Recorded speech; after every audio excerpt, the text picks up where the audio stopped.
NFL Week 8 on tap, here to help break it down and get into a lot of good conversation beyond the NFL Week 8 betting board, professional bettor Reilly. He was featured earlier this year in a great Movers episode of the renowned podcast Risk of Ruin, hosted by John Reeder. Highly recommend listening to that conversation if you haven't yet. But today, our aim is to advance rather than repeat too much of that conversation. You can follow Reilly on the platform formerly known as Twitter at ValleyBlitz_15. Reilly, appreciate you joining the show. Welcome to Props and Hops. Yeah. Hey, Matt. Thank you for having me, man. I've been looking forward to this. And yeah, awesome. Shout out to John Reeder as well and his show. But you obviously have a great product as well. And I've been a subscriber for a little while now. So yeah, thanks again for inviting me to the club. Yeah, this should be a good one. And to anybody in the audience who's been following along for a while as well, you know the drill. Want to shout out everybody joining us live across Twitter and YouTube. Thank you for tuning in. Feel free to jump in the chat with any thoughts or questions. We'll look to weave that into the show where possible. Reilly, to get the ball rolling here, as I like to start with every first-time guest on the show, would love it if you could tell us about your background in betting. Yeah, so I've got a little bit different background, and just from the terms of I'm still newer in this business. I am a shorter life AP. I've really been in the AP world for probably about five years or so now. And it really all just stems for myself personally from a COVID project. I have a day job and I had nothing but free time on my hands and needed to do something in the world to be more productive with my life and just kind of some of the directions and some of the niche things that I like to do. And I kind of started in the world of this all from card counting, and it came from reading books upon books. And yeah, of course, I in the mix tried to weed in Stanford Wong's book, and it went a little over my head the first time through, or more than a little over my head. It went over my head the first time through, but I circled back to it about a year or so later. But yeah, I got into card counting and kind of just wanted to see what the AP life was like, and one, prove to myself it could even be done. I know other people had stories, but still, you come in with skepticism, and I did. I took it with, hey, you know what, I'm going to give it everything I got. But I have my doubts, right? It's sitting in the back of my head. And until I saw the EV start to finally add up, and lo and behold, math works out and the numbers were correct. Before I actually saw some of that, I didn't know where life was going to take me for a little while, for sure. All right. Well, I think there's plenty we can get into about that journey in recent years over the course of this conversation. And I did catch your reference to Sharp Sports Betting, the book by Stanford Wong. We can probably get at some concepts featured in that book when we touch on a fairly juicy looking Week 8 teaser slate. But Reilly, before we do that, I think it's timely to note that last week on this show, we had on a different kind of pro bettor, Billy, who's an originator. And I was wondering if, from your perspective, you could compare and contrast what you think it's like to be a pro bettor who operates a moving group versus your understanding of what it's like to originate your own place. Right. So definitely different aspects. We all work in the same ecosystem. And in one instance, we have to rely upon another. So the way we've been able to, with our group, to get to where we are today currently, would never have happened if we didn't have the originators that we've partnered with. I firmly believe that I get the opportunity to work day in and day out with some of the best originators in the world, whatever sport it may be. We've got a pretty wide variety, but it's drastic difference, because for me, if I got into originating, yeah, you know what, I would be able to earn some profit, right? But would I ever be able to surpass what some of these people in the industry are doing today? Like, I don't know. I mean, I think I'm a smart guy, but I don't think I would have passed those people up, right? They're there for a reason. So I saw it as an opportunity to, how do I get in this business and be as successful as can be? And that's where our team has kind of tried to make a niche for ourselves with moving. And we aren't doing anything groundbreaking. We don't have formulas that move lines better than other people out there. But what we've definitely done is we've taken the business with the, I'm going to work harder than anybody else out there mindset. And I think my team does that day in and day out. And I think our partners respect that, because they understand in order for them to get the sharpest numbers and the best lines, if they're trying to place the bets themselves, they're missing out on opportunities, right? And on my end as well, if I'm trying to sit there and originate things, well, I'm probably not able to get down as efficiently as I am today. So that's where we have a pretty good balance. But yeah, the origination side is not something I foresee myself doing, just because it's the whole different ball game. It would be for me starting from a different angle. But I think we've tried to attack the other side of the game, and I think we do so pretty efficiently. And I'm excited to explore just how efficiently you guys do that. We'll get into more on what you and your group do over the course of this conversation, more on a discussion point of moving compared to origination a bit later on. But at this point, I do want to touch on this week's NFL slate, the reason a lot of people tune into the show during the course of the football season. And Reilly, typically, if I'm to tee up an NFL Week 8 betting board on this show, as the name may imply, I'm going to look to start with the props. I also typically record a bit later in the week when props tend to be more widely available. So I feel like it might be okay to punt on specific props this week. I will suggest a bonus bet in a different market instead. But first, I would like to get your general approach on props, if not something you're eyeing on this week's card. Right. So, like you mentioned, we are a little bit earlier in the week. The props available on our U.S. market is a little scarce right now. We of course got some Thursday lines that are hanging, but for the most part, my group, we sit there and we have a niche in that we focus on all U.S. legal books. We try to refrain and avoid from anything else because our partners don't need us to have any of the offshore PPH accounts. So we really focus and try to do our absolute best on the legals.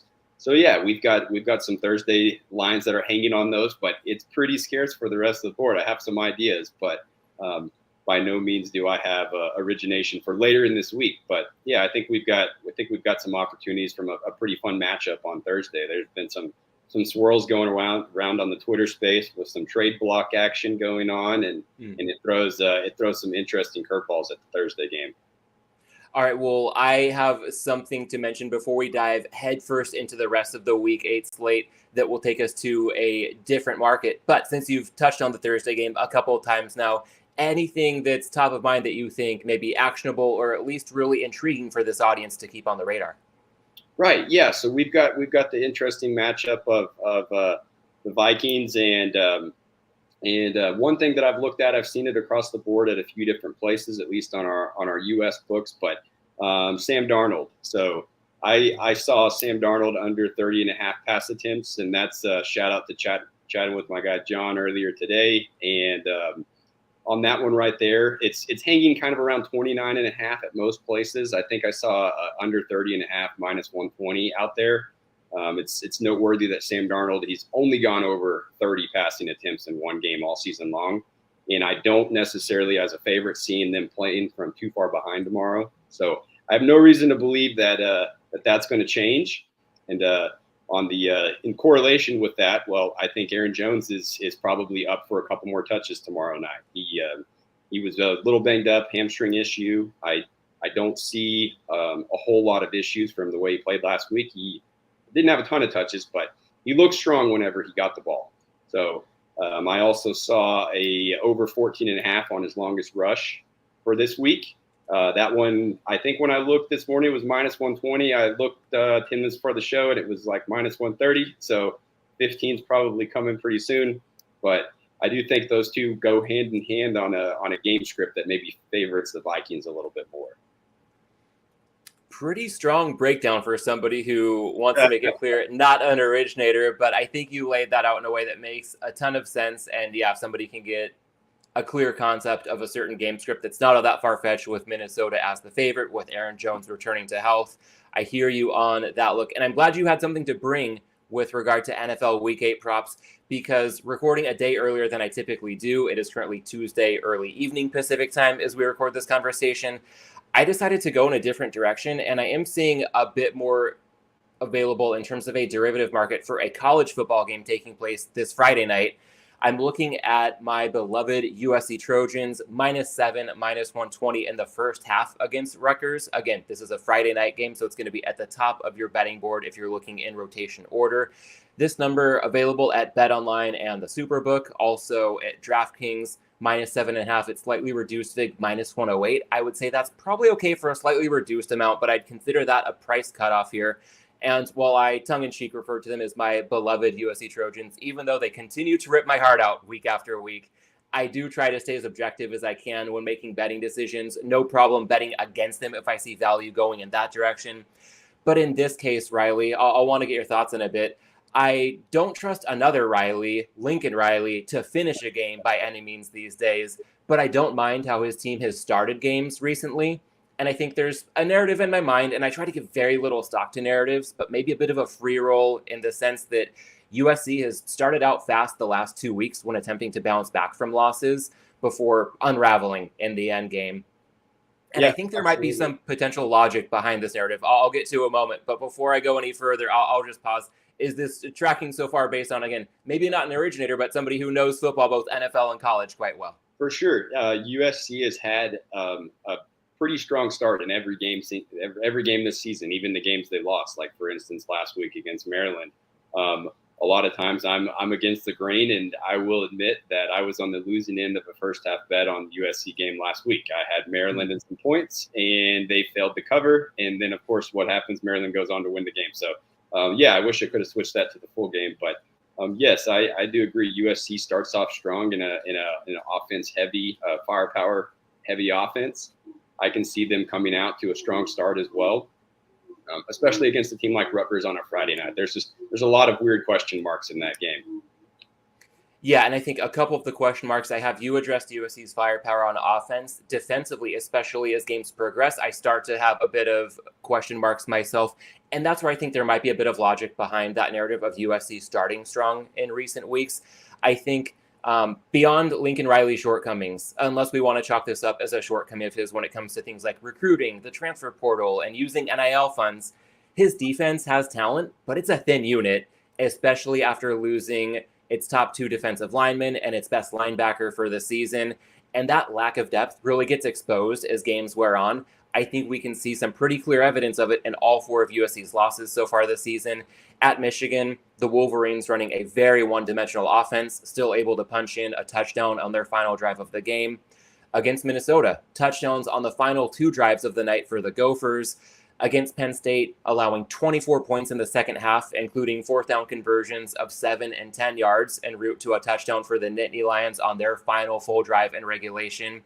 And as you kind of alluded to, against Maryland last weekend, touchdowns for the Terps on 2 of their 3 final drives, including their last drive after trailing 28-14 earlier on in the 4th quarter. So, Reilly, my takeaway here is that I have no interest right now in backing USC to finish a game, but I'm not necessarily against backing them to start fast. And one more weird wrinkle you kind of alluded to, a subtle factor here to me, a kickoff of 8 p.m. Pacific time on Friday at the Coliseum. That's 11 p.m. body clock for Rutgers, on top of cross-country travel, which has been quite problematic in Big Ten play thus far.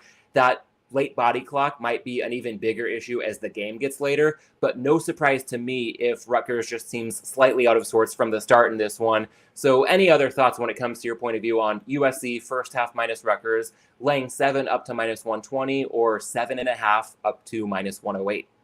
I think, I actually side with you on that one because I do think with their defense, their defense is completely different going into this week as when they went into week 1. They're playing in Vegas against LSU. Their defense played, better than any USC defense I've seen play in years. They flew around with just a different level of mentality that night. And I left that game thinking LSU is going to kind of provide their SEC dominance over a USC team. And I left impressed with the tenacity that defense played with. But I think it's safe to say, as you kind of touched on, that defense that's starting this Friday against Rutgers is not the same defense that started week 1 against LSU. So, yeah, I do agree as the game goes on and their depth will kind of start to surface a little bit that, maybe that first half spread is a little juicier than it normally would be, where I may not want to touch the full game line. But, first half, if you could get 7, I don't see why it's not worth it, right? All right, well, we'll give it a shot. Glad we have some alignment there. And thank you for humoring me on a little detour into the college football realm, because I was hoping we could provide something of value given my lack of any NFL props on this week's card. But fortunately, props not the only market if we think about zooming out, expanding the attack surface, to quote Matthew Davidow and Ed Miller in their book, The Logic of Sports Betting. other markets we can consider at this stage of the show: NFL sides, totals. We'll get to some teasers, also possibly derivatives, futures.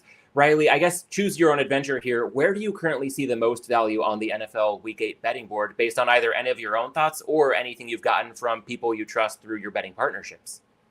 Right. Yeah. One that I looked at this morning. Of course, I know you're a Chargers fan, so hopefully you're okay from the game last night. From out here in Arizona, I am not as optimistic on Arizona as some people are out here, but I liked the way the Chargers and Dolphins line open up. It has since moved down a little bit. I saw there's been some action on it today. I think there's still some 47s hanging around. So I kind of see on that one a little bit of a overreaction to maybe the Dolphins and potentially getting Tua back. Yes, the Dolphins offense is completely different with Tua at the helm versus somebody else. I think they average pretty much twice as many points per game with him. But the Cardinals offense has not been very impressive the past few weeks. They're under, as I think maybe 3 games in a row has gone under since where they started off with overs. They're deep, and I think a lot of that is because their defense is playing a little bit better right now, maybe getting a little healthier as the season's gone on. So I'm a little bit less optimistic on the Dolphins bouncing right back and looking back to tip-top shape. So I did kind of like under 47. I think that's a good number out there because it looks like most places are probably already down to 46.5. So that was on my total side. I would say we play more totals than we do on any side. So I do like that one. I appreciate your insight when it comes to a total because that is not a market I would consider to be in my wheelhouse. So I'll pivot us over to the full game point spread side of things, and I'll break this one down the best I can. Reilly, I'll be curious for your thoughts at the end of it. Considering Las Vegas +10 hosting Kansas City, and credit where it's due, Hitman released this one yesterday through his service, which has been excellent so far this season. I do have a bit of pause wondering if maybe there's some adverse selection in play here since this number +10 for the Raiders is still available more than 24 hours later. That's a tell that there is some resistance probably from some pretty sharp bettors to any Las Vegas support that hit the market yesterday. But if I try to piece together a handicap to look at potentially backing the Raiders, one of my first thoughts is that Kansas City, obviously a great team when it comes to winning games, not necessarily a great team these days at winning by the margin this spread would call for. And last week we saw Juju Smith-Schuster become their latest skill position player to go down with an injury. I like Juju, don't get me wrong. Great USC Trojan, by the way. But I think it says something that Kansas City was relying on him in the first place in the year 2024. And speaking of that depleted supporting cast for Kansas City, I think that's telling that as we approach the midway point of the season, there could be some underlying reason beyond Mahomes' excellence in his own right, why the best quarterback in the league has more interceptions than touchdowns. On the other side of the ball, Las Vegas suffered an injury last week that might have actually made them better. Aiden O'Connell out at quarterback, Gardner Minshew back under center. Also wondering if there's maybe some recency bias in play here. The Chiefs with a very high-profile win and cover last week in that Super Bowl rematch in San Francisco.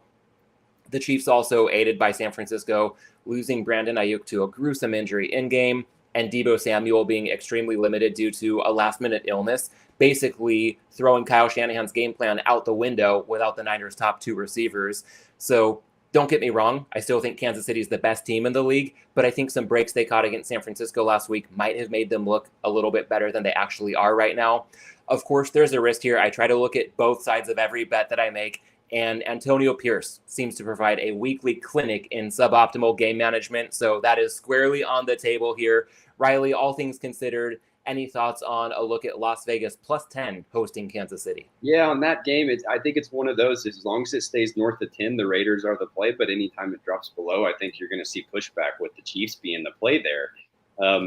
I am one to admit that I pretty much have been on a fade the Chiefs train for not just this season, but the past few seasons, and it's not paid off very well. The Chiefs continue to find a way every single game. That's something to be said about a good team. They always find a way, but this year they really haven't found a way to pull away. And as you mentioned, with the Smith-Schuster injury, I did pick him up in fantasy last week because I was optimistic on that, and I dropped him yesterday. So that tells you where I'm at for him going forward. But yeah, I do think right there as that line teeters, that there may be a little bit of pushback from some sharper teams with both sides on the play.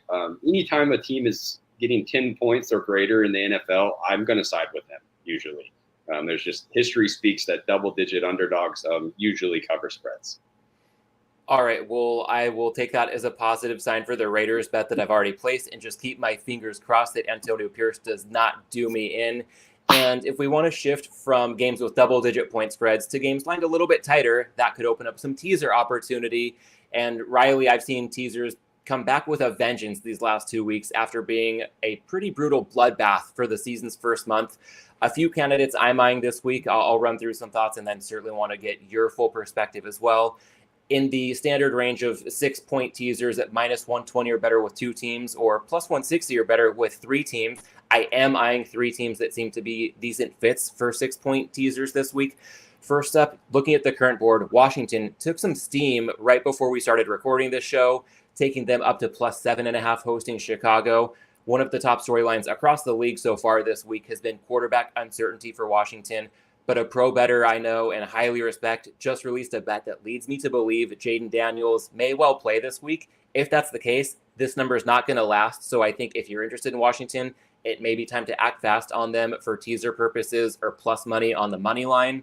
When it comes to teams to possibly pair with Washington, again, trying not to be a homer. I have bet, I think, against my teams more than on them over the course of more than 300 episodes doing this show. I already gave a nod to USC. If the Chargers are favored in their current range, I'm going to see a teaser opportunity, looking at taking the Chargers down to -1.5 hosting New Orleans. Some books heavily juiced at -7 for the Chargers, so you could take them down to -1 in that case. A bit of a risk here. The Saints coming in with extra rest off Thursday Night Football last week. The Chargers on a short week following last night's road game. A heartbreaker on Monday Night Football, as you alluded to. I think some upside, though, can possibly outweigh that. We're looking at the clear better team given the current New Orleans injury situation. Not currently expecting Derek Carr to be back in action for this one. The Chargers at home needing to do a little more than win outright, so that's a firm consideration for me. And then lastly, as far as 6-point teaser candidates go, the Steelers down to -0.5 point hosting the Giants. Now, this one might raise an eyebrow from others who have read Sharp Sports Betting by Sanford Wong. It doesn't fit that classic Wong model and that we're not crossing through the 7 as well as the 3. But if I may break for a bit of math here, if you're laying -120 in a 2-team 6-point teaser, you're essentially laying -285 on each leg. Pittsburgh on the money line, I'm currently seeing -300 at Circa and Bookmaker. That exceeds the -285 threshold for a teaser leg. So when we consider that at -0.5 point, we truly are taking the Steelers just to win outright, I think that could make them a fit. Reilly, I've also got some thoughts on a potential 6.5 point teaser this week where bettors can get -130 or better, but I'm going to pause for a moment. Any thoughts from your end on the more standard 2-team or 3-team 6-point teaser, given what the week 8 slate is currently looking like? Yeah, absolutely. So when it comes to teasers, especially with us having a moving group and kind of working along that line, some different factors come into us, right? So there's the aspect of me kind of having other guys help to make plays, right? So my group goes as my ROI goes. So when ROI is good, I have plenty of guys ready to roll, right? When ROI is a little rougher, it's a little bit more scarcer, and guys are more willing to take days off at those instances right there, right? So I generally am going to side anytime we're doing any sort of teaser action to usually the more of the 2-team teasers versus the 3 teams. Just no offense to any 3 teams. There you can find great value there. For me, I do not care, but for my own teammates, that's when I put value on less variance is usually better for those guys. So I usually try to shift there. I did like the New Orleans one that you mentioned earlier, but there's a couple of them that I'd kind of looked at. Like the first one that I kind of liked was the Eagles versus the Bengals this week. So yes, the Bengals have a fun offense to watch. They've been playing great, but their defense just still has holes all over the field, and I don't have any faith in them just blowing somebody out. So I think if you can tease the Eagles, when I looked earlier, I think it was mainly hovering around 2.5 on the market. I think if you can get them with a little bit more wiggle room on that, I feel like they do keep that within a 1-score game and don't let it get too out of hand. Well, I mean, even if the Bengals win, I do think the Eagles are able, at least with that run game. Saquon looked pretty good in the revenge game last week, so I think they can keep that one close. That was my favorite one of the week. Couple other things out there. We've got the Bucks and the Falcons game. I know the Bucks went through some rough injury breaks last night.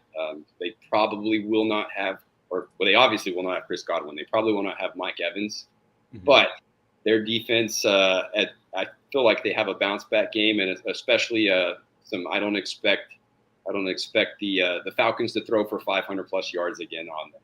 So getting the Bucks as an underdog where they were flip flopped and they were a favorite in that first time around, I feel like is a good opportunity. They just played a few weeks ago with a pretty big discrepancy in the spreads between first matchup to the second matchup. So those are the two that I have my eye on.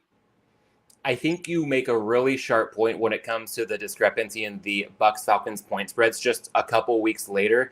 I have some thoughts on both of those games you just touched on, and let's stick with Tampa Bay Atlanta for a moment, because yes, you can tease Tampa up to plus 8.5 at home against the Falcons.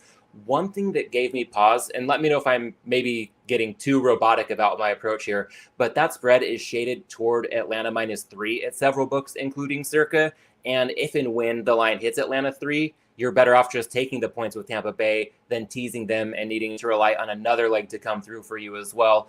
Any thoughts on that angle in this whole dynamic?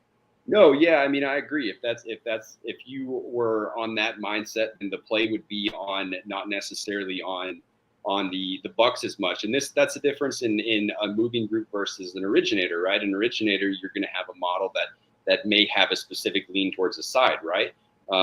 Whereas more of as a moving group, there's always value on both sides of the game, and it never has a lean on one side until the numbers say so. So that would be one where if the number was correct, well, yeah, the Falcons are the play, right? But if the number is kind of sitting there, then it would be a lean more towards the Bucks in my mind. But yeah, difference there in the originator versus the moving group. All right, and a similar thought when it comes to Eagles-Bengals, you can indeed take Philly up to plus 8.5. We do have the spread shaded towards Cincinnati -3 at several books, including Bookmaker. When I see market makers like Circa and Bookmaker shaded in a certain direction, that tends to tell me that the market may be following suit and heading in a certain direction more often than not. So that one gave me pause. From a more qualitative standpoint, I feel like what I'm seeing, it tells me Cincinnati may be on the rise after a very rocky start. And something about Philadelphia still just makes it hard for me to trust them. I don't know what it is, if there's anything to be made of the whole Nick Sirianni sideshow that seems to be taking place. So while you made a good bull case for the Eagles, anything that may give you pause in that one as well when it comes to kind of articulating your degree of confidence there? Right. Yeah. I think I know on last week's episode, you had the input of the Bengals over. And I do. Yes. I think the Bengals offense is strong enough to where they're a team that can continue to go out, and I do see them being a playoff team, which would suggest their over was a play at that point before last Sunday's game. When it comes to the Eagles, they are that feast or famine kind of team that when I look at them, they have such a strong roster. I feel like they could be a deep playoff team, and then I also feel like they could miss the playoffs. There's no in between with them, I don't think. They are really our feast or famine there with that squad. So yeah, the Sirianni thing never helps anything out with them. But yeah, that's my stance on the Eagles, at least for now. I have no trust in them, but I've also got no trust in the Bengals defense. I can appreciate the homework you've done referencing Billy's look at the Bengals regular season win total over 8.5 with some pretty light vig as of last week's recording. Of course, different equation now that Cincinnati has tacked on another win after last week's victory in Cleveland. So all things considered, 6-point teaser candidates. We've touched on a handful of them. So I guess to the audience, do what you will with Reilly's insight, with my own, when it comes to considering teams like Washington, the Chargers, Pittsburgh, Philadelphia, and Tampa Bay. And not to stop Reilly at 6-point teasers, I'm going to throw a look at one 6.5-point teaser laying -130 or better. First leg would be Baltimore down to -2.5 at Cleveland. A couple of risks here that do kind of stand out on my radar. One, road favorites tend to be the least optimal teaser fit. And also with Jameis Winston going under center for Cleveland, I think that introduces some variance to the upside for the Browns, both in terms of talent and team mentality.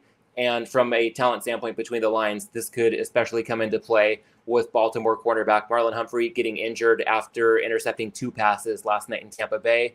Of course, the obvious angle here is that the Ravens are still the vastly superior team, needing to do little more than win outright. And in that same vein, looking to pair the Ravens with Denver -2.5 hosting Carolina. From an against the spread perspective, I do see a fly in the ointment here in the sense that it's hard to fathom this Denver team with Bo Nix at quarterback on the cusp of laying double digits to anybody in the NFL. But at the same time, we've got that upside of fading Carolina as a clear worst team in the league.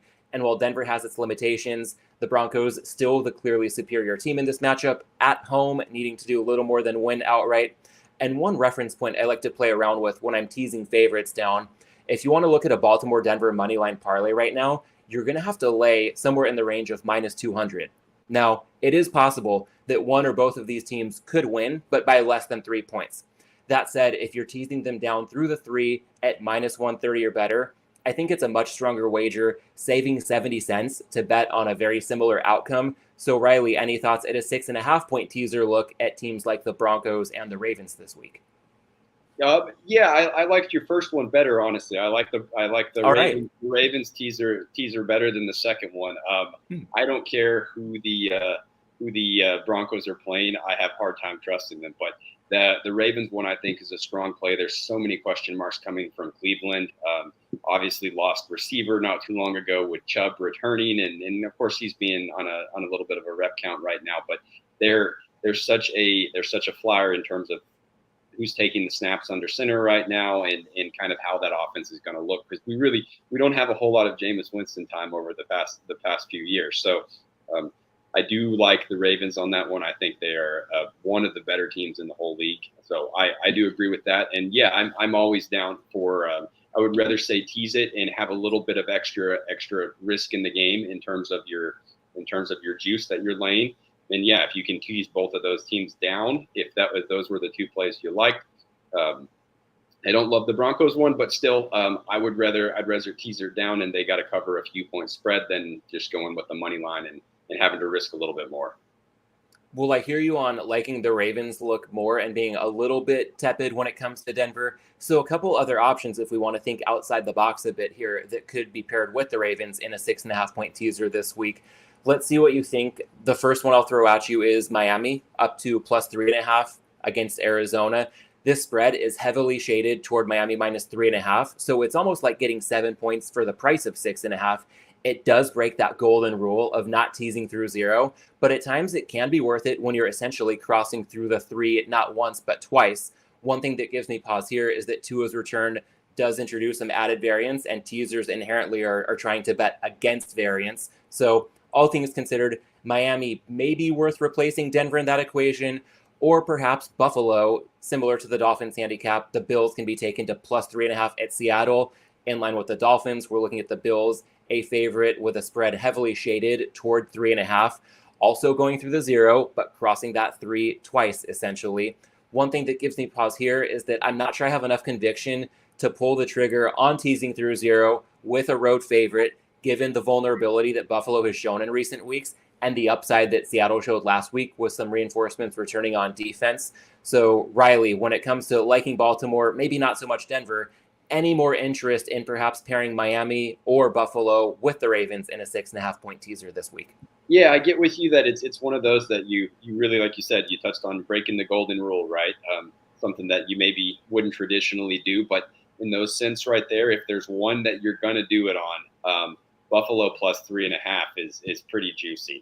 I don't know so much if I have the faith in the Dolphins, just with the quarterback question marks and the way their team has just looked absolutely flat, even without Tua. A quarterback shouldn't have as much value to a team as it feels like Tua has for the past few weeks.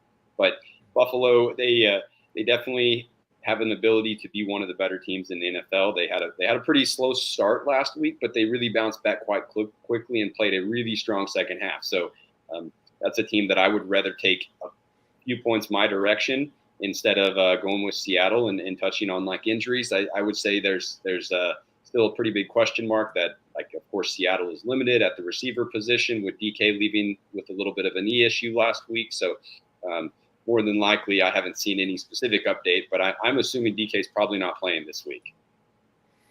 All right. Well, Riley, I think that was another robust teaser segment after we had a good one last week. It seems like they are on the comeback, but just because it looks like a juicy teaser board, I guess my final words would be that it's not necessarily a given that we'll see the continued success for teasers that we did the last couple of weeks. Just like we could all probably have figured that the bloodbath that the first month of the season wasn't going to continue.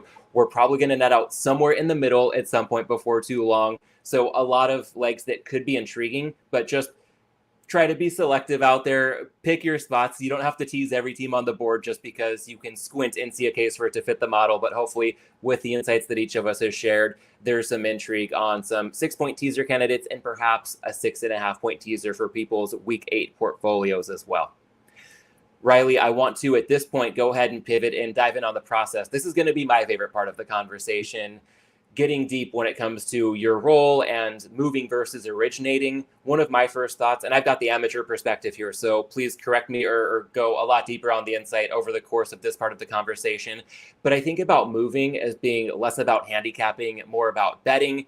And this may be stating the obvious, but betting requires the ability to get down. So I would be curious as to your thoughts on the process of getting access to as many accounts as possible to make that happen.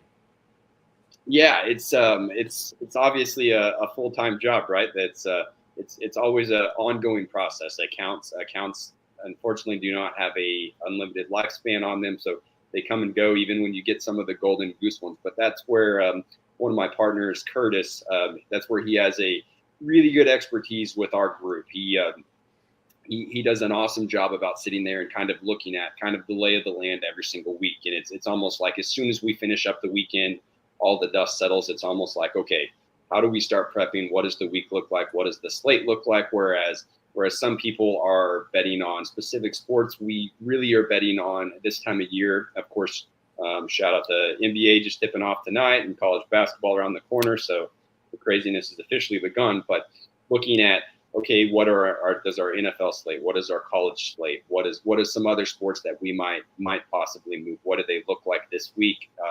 Around the globe. So I think Curtis does an awesome job in sitting there and saying, okay, we've got a few big games, whether it's Wednesday, Thursday, Friday, whatever it is, right? And kind of sit there and that's where it's like, where are our gaps at in terms of, do we have help with FanDuel, DraftKings, Caesars, MGM? How can we fill voids and make ourselves the best use to our groups? Because the partners that we move with, we really do got to basically be able to move pretty considerable amounts. So that's why I mentioned on earlier that we don't do anything that's drastically different than other groups out there, but we definitely do a good job about being available and working harder. Of course, we're not that group that's usually betting super earlier in the week. We usually wait for some of the liquidity to expand a little bit, and that gives us the opportunity to get guys in position. But what comes hard with the accounts is, of course, apps come and go.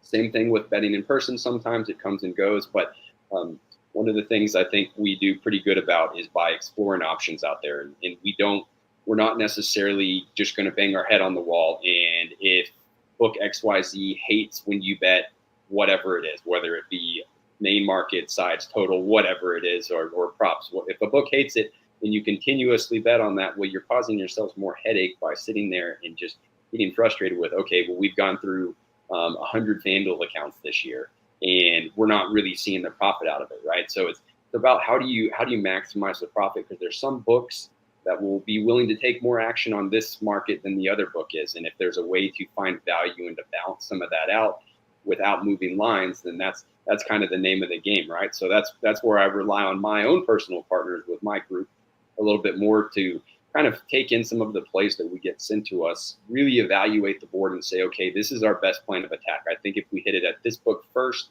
at this book second, and this book third, I think we'll be able to get maximum value versus, of course, if you hit at the wrong book, well, then you start the domino effect and you just fumbled the whole board. And the next thing you know, we're up a creek, right? Because we didn't get the turn in that we needed to.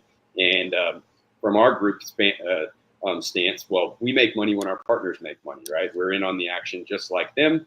So because of that, we're all trying to maximize value for our partners and for our own selves. A couple things to unpack there. First off, when you talk about maximizing value, let me know if I'm perhaps framing this up as a false dichotomy, but I tend to hear two approaches, one on either extreme of a spectrum there may be. One, make as much money as possible, as fast as possible with each account, or slow play it, try to preserve that account longevity. How would you describe your approach and your group's approach to that dynamic? I mean, it definitely is a little bit of both. We definitely, I'm always adamant with anybody we ever help move for that we're not in the burn and churn business. And if that's what it comes down to, and there's nothing wrong with that. That's just the headache that I don't want to deal with on a day in and day out basis. Of looking at the Monday morning and saying, okay, we lost this many accounts, just sounds like an absolute nightmare to me. So I do not want to be going through that grind. So we're more on the slow play and try to build a little bit differently. But this is where a feel for the game kind of comes when you look at that board and you say, okay, we're going to swing on this college game or this NFL game. How do we get down on that game without scaring the book, right? Because when you get your account looked into and you've got more eyes on it from traders and everything like that, then that's when that account is more likely to kind of have diminished limits.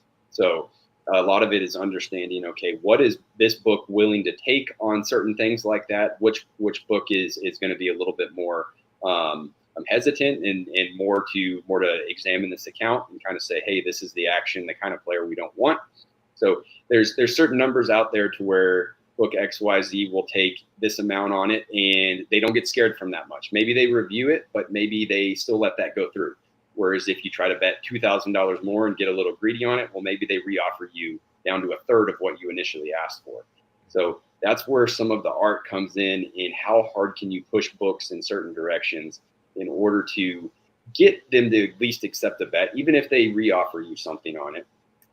So that's a big piece of it. And then, of course, you can have on the accounts that you're trying to maybe play a little bit faster through, they don't have a huge longevity to them. Well, maybe we try to push our boundaries right under kind of their limits where they're going to review things and you're able to get more money through those books before somebody sits there and looks at it. And maybe they don't look at it for a month. Maybe it's a couple months or a few months. But if you sit there and just fly right in, the first bet goes to trader, well, that book, and if it ends up being a sharp bet, well, that book may be, or that account may be limit or marked on the very first bet if you do some things incorrectly. So there's certain books out there that after one bet or two bets, they might not even allow you to keep betting, right? And building on your point of the art of betting, I think a concept that ties in with it, a point you made earlier, the domino effect that can be set in motion from placing one bet that's designed to be a sequence of bets to get down as much as you can. Betting is not just about the what, but the when and the where and the in what order. So I would love it if you could elaborate a bit more on your approach to navigating that whole part of the landscape.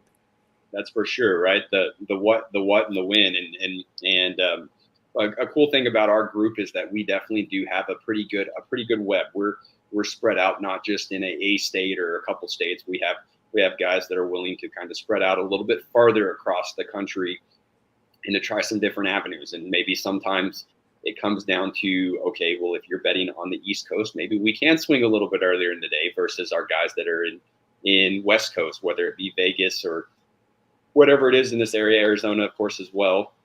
The books may be a little tighter at that point, and you may have tighter lines early in the morning. Whereas if you're if you simply wait 2 hours on your game day or on your Friday, the limits might expand by almost 1.5% or so.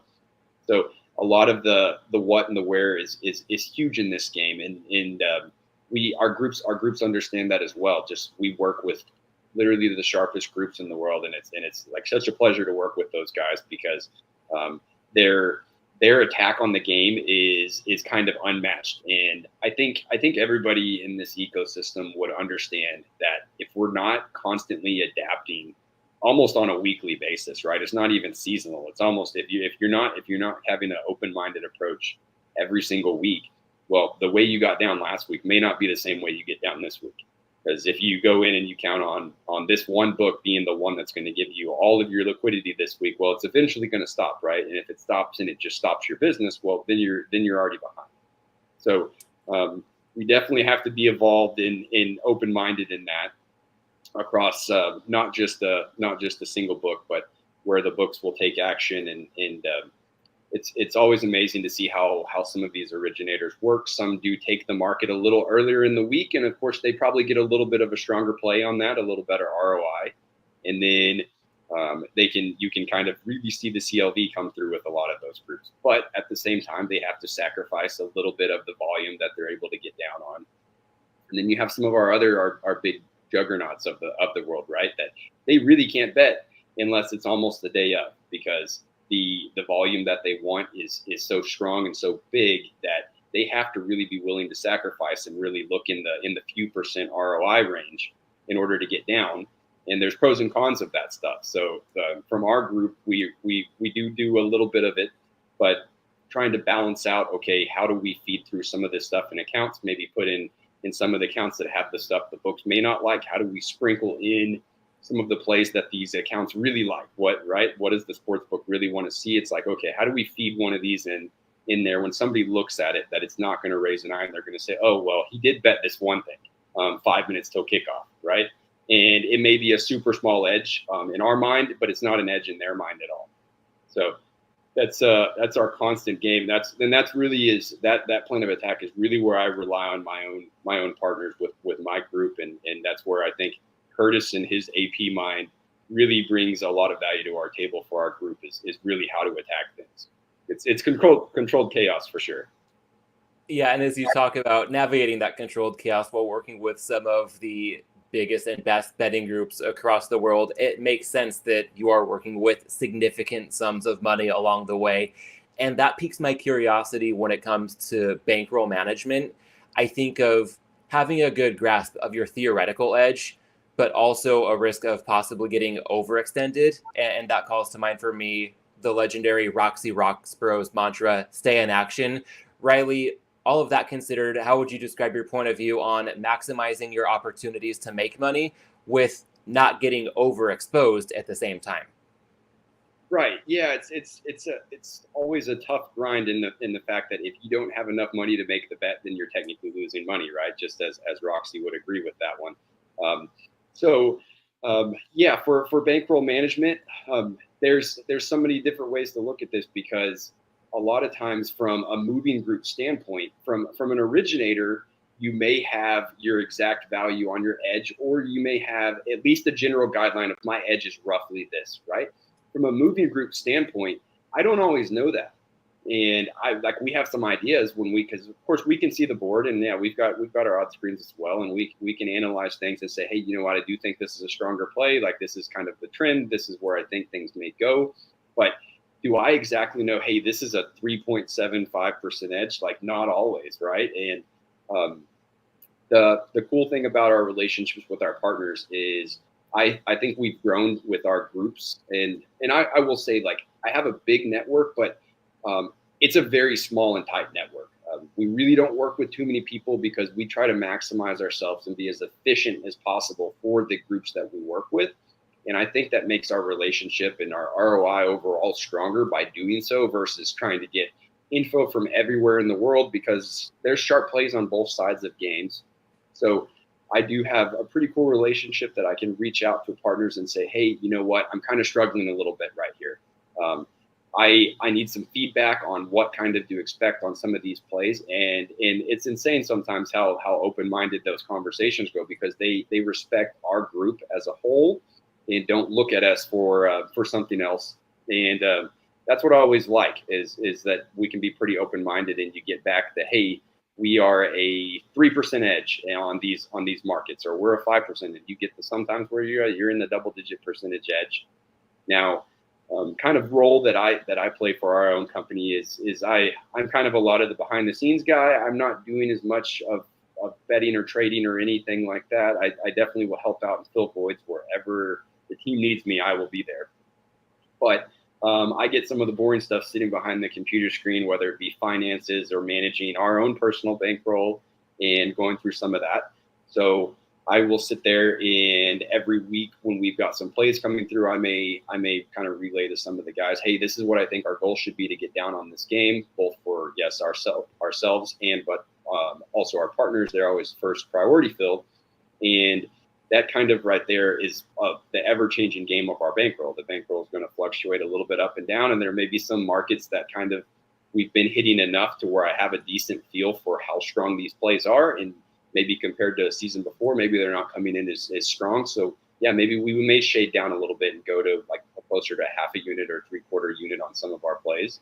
And then we have the times where we have a group that sends us something and we have another group that sends us something a couple days later. And you know what? We're probably going to go a little heavier on that one, right? It's probably not just going to be our 1 unit flat bet, right? We may try to take on a little bit more risk with that one, because ultimately I know even if I can't quantify an ROI at the moment, I know that that's going to be one of our stronger plays.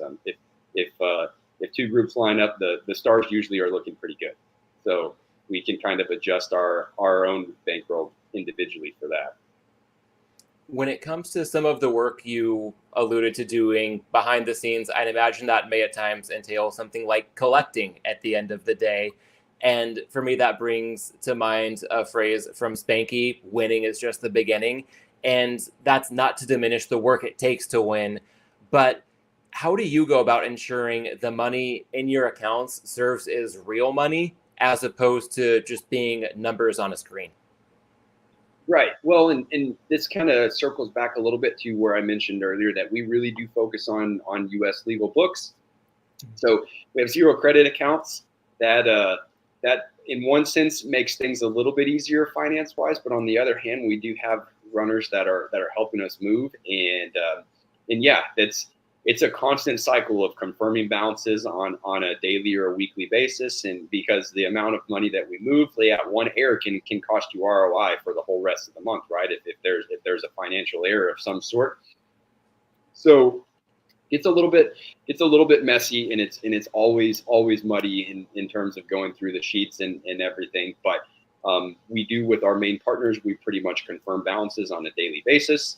So there's never any after 7 a.m. in the morning, there's never any question marks to where these balances are at right now. And it's not like we get to the end of the month and it's like, okay, well, we're this number, you're that number. Like, let's try to figure it out. It's never a question, right?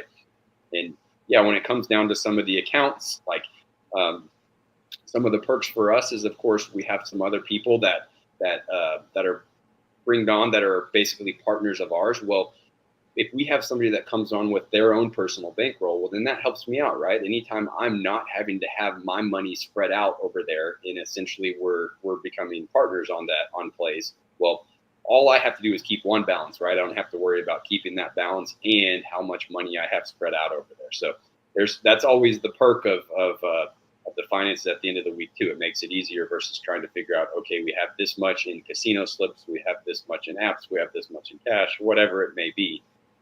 Generally gets pretty muddy because there unfortunately is pretty large volumes every single week, but I do think we do a pretty good job and try to keep it as clean as possible. But our partners are our main moving partners out there are really good, really reliable people, and I would never bring on somebody to work for our group that I didn't have full on trust with, even though we have some discrepancies, whether it be juice gets typed in wrong or a bet gets graded wrong, and we work all that stuff out. There's discrepancies every week, every single week, but we have some truly awesome guys that work for us, which usually helps out to keep the finances as straight as can be, right? So when you talk about sticking with regulated U.S. books and looking to move pretty significant sums of money, I also can't help but think of the very common recreational sportsbook practice of limiting bettors. And for you, Reilly, I wonder if that's where fighting fire with fire may come into play. I think of another Spanky mantra: either you're going to deal with me or you're going to deal with me. Describe how you approach that notion. Yeah, absolutely. There's definitely a number of books out there that, like myself personally, I may not be able to go and bet at, but they take bets. So we always will. You always find a way, right? So certain books out there, I like to say, I would love to be able to bet, and I would love to take limits, but I definitely am at least a strong believer that, like for our business as a moving group, I'm okay that sports books overreact sometimes and limit people, because then at the same time they have the ability to they overreact and give out more bonus bets than they should, right? If they simply took bets from everybody out there, they may not be willing to do certain things like that as much, right? Because they would be taking a little bit less. So they're willing to throw out some of the freebies. So if that's the case, and you may not want me to bet, well, you know what? I may present the info to you in a form or fashion that you love, and you immediately think, yeah, absolutely, let's give this promo or bonus bet or deposit match, whatever it may be. And yeah, you guess what? Eventually, after a little while, you're going to have some insight, and maybe you're going to close that account. But you ultimately, you made me work a little harder, but you also made me make a little bit more money because of so.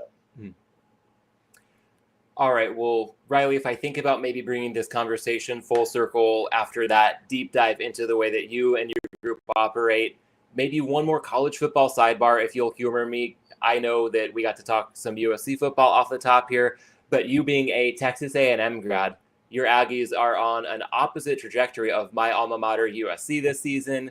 Of course, A&M lost its opener hosting Notre Dame, but undefeated since then, not too shabby. That said, I would imagine that you are also no stranger to high expectations going unmet in recent years. So asking for a friend here, how would you describe your approach to rooting for your team and enjoying the highs without getting too wrapped up in the lows over which you have no control? Right. Yeah. Well, and I think you mentioned this earlier too, that if the number's right, you will bet against your team.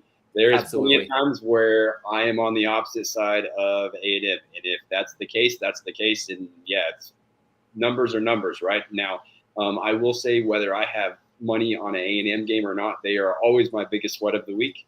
And I do a pretty good job usually every single season of at least catching a game or two. And I usually try to catch a road game and go somewhere to a stadium I haven't been. I'm a giant college football, and I'm a giant college sports fan, but I love college basketball as well. But yeah, I would say from an A&M standpoint, I am cautiously optimistic.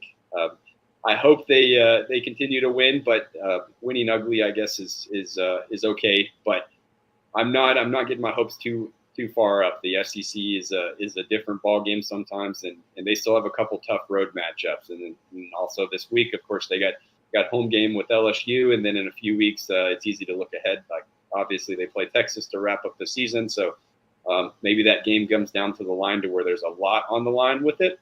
But cautiously optimistic on A&M. I need to see some more for our offense to really start believing them, but I love the way our coach, Mike Elko, has the program going. I think he's the right fit. He was the guy I hoped from a shouting distance. They didn't call and ask my opinion, but he was the guy that I hoped would be coming into Aggieland, and I definitely think he's got things going in the right direction between the culture and the recruiting trail and working with the alumni and the donors, and they're maximizing their resources to the best they can, I think. So we've got an exciting game on Saturday. I definitely hope it works in our favor.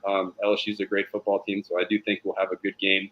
That the line on that one surprised me a little bit. Thought it was going to be a little closer than it was, but it did open up with A&M being about a field goal, maybe a touch higher than that, favored in that one. One quick follow-up for you there. It's going to be a two-parter, but the answer may be the same. What's your favorite road trip you've taken, and which road trip you've taken impressed you the most relative to your expectation going into it?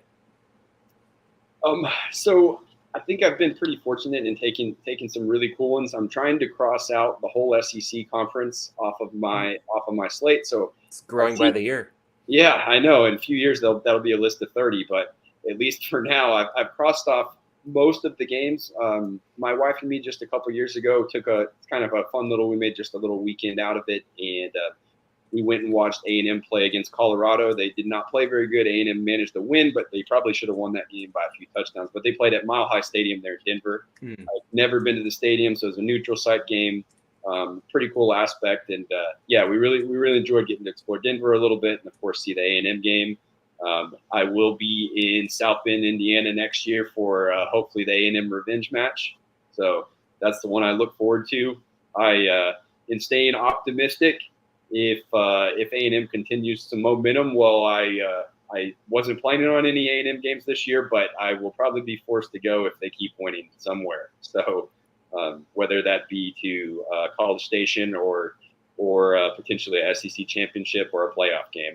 If they find themselves in that position, well, I'll be in the stands. All right. And one way that you can afford to capture excellent experiences along those lines, beyond what you're doing from a betting standpoint, would take me, Reilly, to your background in sports medicine. You noted it on your Twitter bio. You spoke to it a bit in your conversation with John on that Risk of Ruin episode. And I'm wondering, if this isn't too far-fetched of a question, how would you say, if at all, what you do in sports medicine may in some way relate to your work on the betting side of things as well? Yeah, so I don't necessarily have any crazy insider info or anything like that. I wish I did. I definitely work in sports medicine, and I've had a few cool opportunities to work with certain professional athlete populations out there. Now, I do think I carry like maybe a little bit like immediate early opening line week. I think I have some value in terms of when somebody goes down with a hamstring injury of some sort, and you see him leave the field, or for instance with Jaden Daniels and his rib injury, like certain things like that I think a lot of people would just say, oh, we're not going to see him for a little while. Sometimes it's like, oh, absolutely, like they can play, because I do have a medical background. I can give a pretty good analysis on what their time frame may be like in terms of is it going to be a questionable tag, and they're probably playing next Sunday. So and so is Iron Man, and if he's questionable, that means he's starting. But also we can come down to, okay, well, this person, like right now the world thinks that he is questionable, and in my mind there's no way he's starting. And I think that sometimes that the books can be a little bit more of that leniency, where to maybe they're hanging a softer number, of course, earlier in the week, because they think there's a chance that this receiver is going to play, when in my mind I've already ruled them out. In the world, maybe not. And I'm not 100% right on those, of course, but I think I have a pretty good analysis when it comes to certain players maybe starting, playing, or their recovery timeframes they may be looking at. And you don't need to be 100% right. If you can just be right enough of the time to get you to 53 to 55% on your standard minus 110 bets, that's more than good enough over time. So while there is a bit of that overlap, I also want to go the other way here, Reilly, and think about maybe compartmentalizing a bit and digging into the notion that for a lot of people, the day job is the safe way to play it, and betting can be a lot more risky. And on that Risk of Ruin podcast, you described talking through your deep dive into betting with your wife. And something that stood out to me, because it also seemed similar to discussions I've had with my wife, although I'm betting to a much lesser extent, there's still that notion of betting versus gambling. And I'd love it if you could tell us a bit more about how that denotation has played out between you and your wife as you've gotten more and more seasoned on the betting side of things. For sure. My wife is pretty cool in the aspect that to say that she doesn't care about sports or sports betting is definitely true. She knows what we're doing is not gambling, and she knows how the numbers work out. She was definitely there when I told her how much I was going to take of our money, which was pretty much all of it to start our initial bankroll, and she trusted me with that one. So now, like when it comes down to, and I'm a huge sports fan, so we sit there and maybe we have a game on, and she may ask, do we have any action on the line with this game? And I throw out a number, and maybe it's a number that may be big, maybe it may not be so big, but regardless, she probably has the same reaction every single time. And maybe she watches the game for just a second and then goes in the other room. Doesn't care too much, because she knows the wins and losses come with the game. But yeah, when it comes to family life and balancing the sports betting world versus, it is my day job, but at this point of my career, it's not my day job anymore, right? My work in sports medicine has officially become my side job, but it's a good balance for me. It is. I look at it from a daily basis, and I only to this day I only go in the clinic a few days a week, so I am toned down a little bit, but to me it's my sanity time. I love the relationship with athletes, and I like to help through the recovery phase for them, to help my athletes, my kids, some of my younger athletes get back on the field. So that is my sanity time from the rest of the sports betting world. Because if you wanted me to make a list of things in my life that cause me stress, they all come from sports betting. So the family life is balanced out extremely well, and my wife does an awesome job of maintaining our house.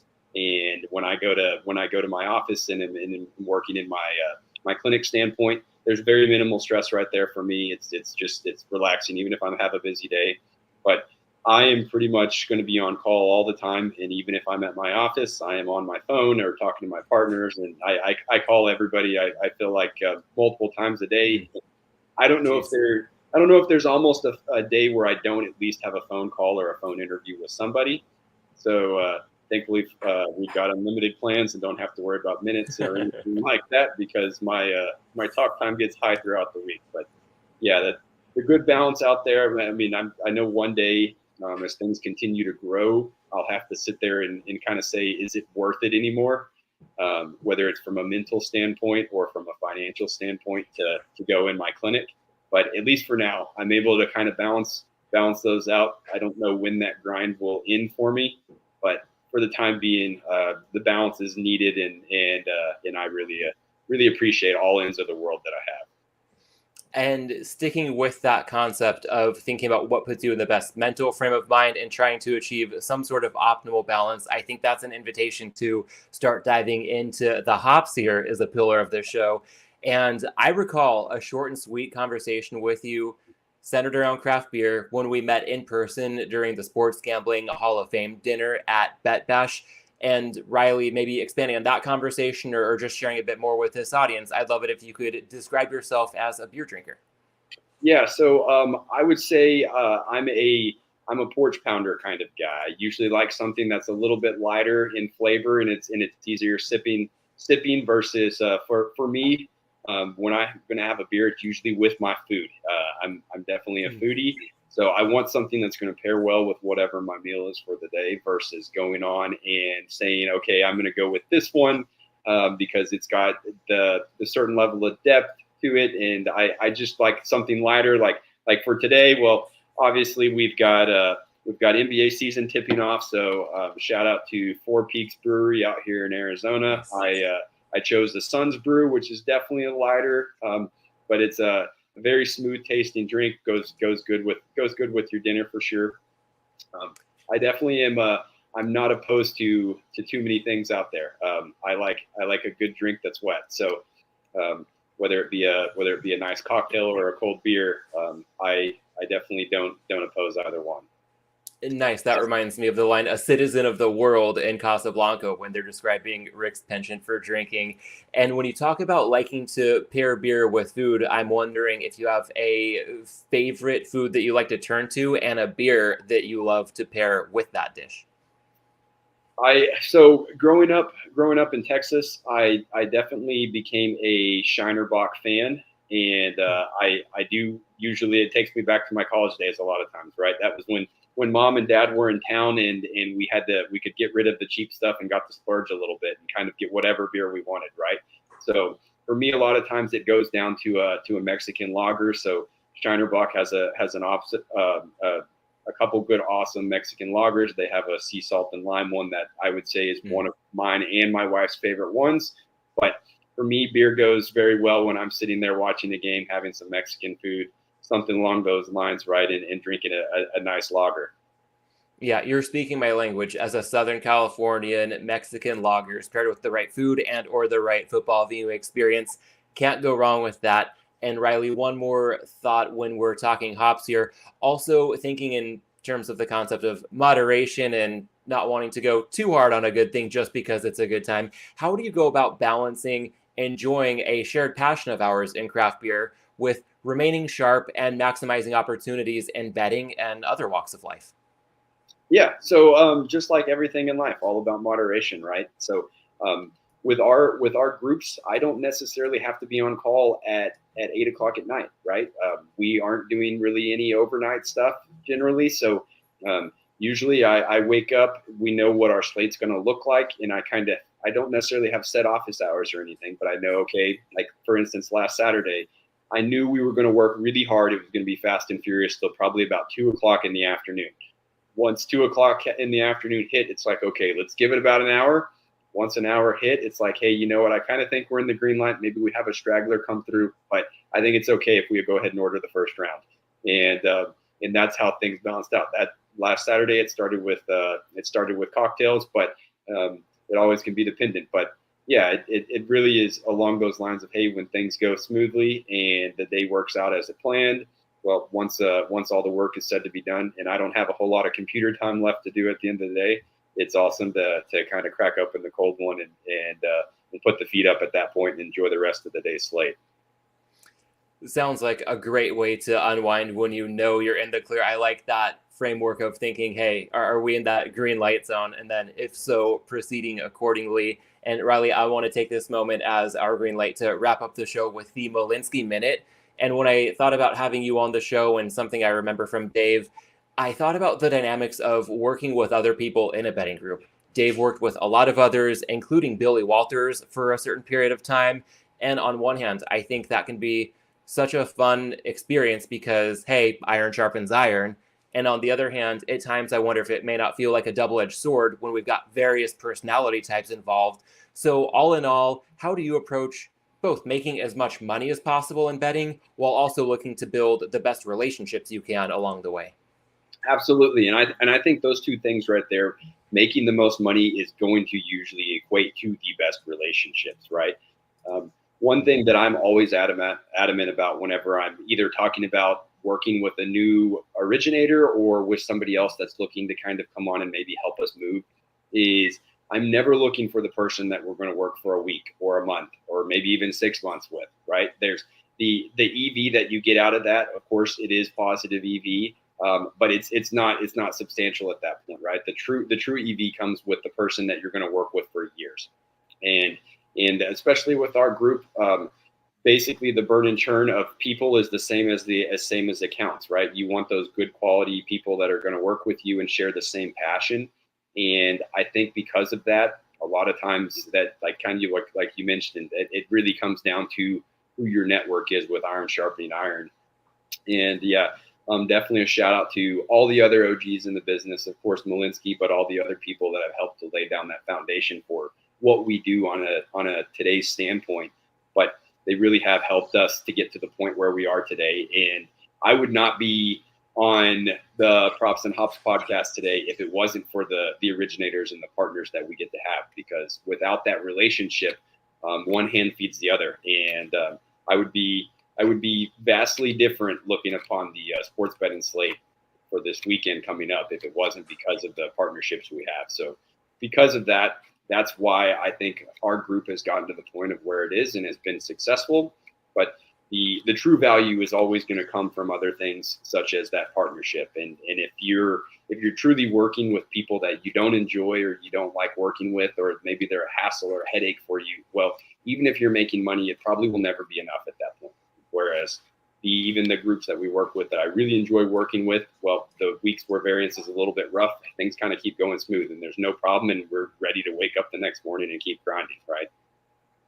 Well said. And to your point about not being here tonight without a lot of support you've gotten along the way from others, I will stay in that same lane with you while starting to wrap up here and acknowledge the audience. Wouldn't be here, again, more than 300 episodes in without the support of a lot of other people along the way. So to our audience for this episode, I want to thank you for tuning in, wishing you the best of luck with your Week 8 bets in the NFL. Reminder, you can follow Riley on Twitter at Valley Blitz _15. Riley, thank you for your time and insight, and I'm already looking forward to toasting you in person, craft beer in hand at Bet Bash next summer, if not a bit sooner. Yes, sir, Matt. We'll make it happen, man. But yeah, thanks you again for the opportunity tonight, and thank all you guys for listening. And good luck, everybody, this week.